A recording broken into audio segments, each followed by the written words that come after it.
I remember the first song that I wrote on piano was a song called Superman. I was like probably like 9 years old. I don't know why I remember this song. It's like stuck with me for all these years. But it's like, I don't need no Superman to come and save me, to come and teach me lessons, cause I'm a human being and I can't clean up my own messes. I don't know. It's very empowered. Hey Teen Vogue, I'm Oliヴia Rodrigo, and today I'm here to share some of my firsts.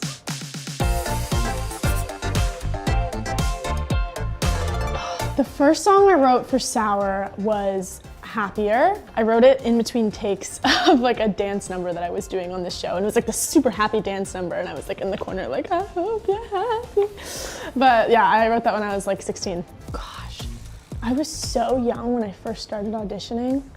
I think it was for like Parenthood or something like that. I don't even remember. I was probably like 6 years old. My first thing that I booked was an Old Navy commercial, and I thought I was so cool for booking the Old Navy commercial. I felt so proud of myself. I probably would have gone on like 300 auditions or something crazy, and like went on 150 auditions before I ever like got anything.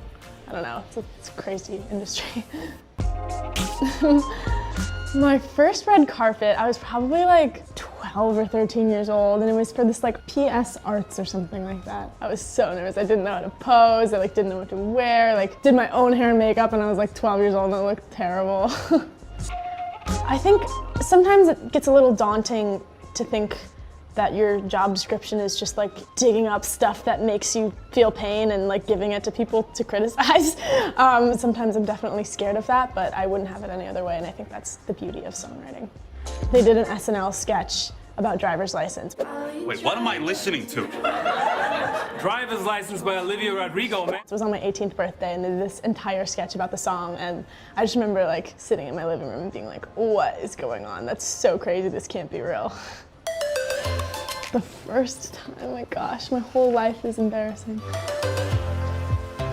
That everything's gonna work out, and I tell her to take more pictures. I don't know, I just feel like I don't have a lot of pictures of my youth to look back on. I was really good about writing in my diaries though, and I kept all of them. They're all in my like childhood room. I'd write like every day, just like little minutia of what I was doing as like a third grader, so I have those to look back on, but I don't really have too many pictures. When I wake up, the first thing I do, admittedly, is check my phone. I'll check my text messages, and if I'm being bad, I'll check Instagram and sometimes scroll on TikTok, but that can sort of be a long ordeal, so I try not to. I remember when Driver's License came out, the first time someone recognized me from that song was in this like soda bar. I was like in Utah, and they have like soda bars where you just like go and like get like craft sodas. And one of the people that was giving me my soda recognized me and said that they really liked my song, and I was like, what? That's so crazy. I saw Weezer at the Del Mar Fairgrounds. I was probably like 7 or 8, and I got like a pink Weezer t-shirt, and I still have it to this day. I wear it to bed all the time. It was so cool when I met Michelle Obama. I was like so starstruck, and she's so like tall and beautiful, and yeah, I'll remember that moment for the rest of my life.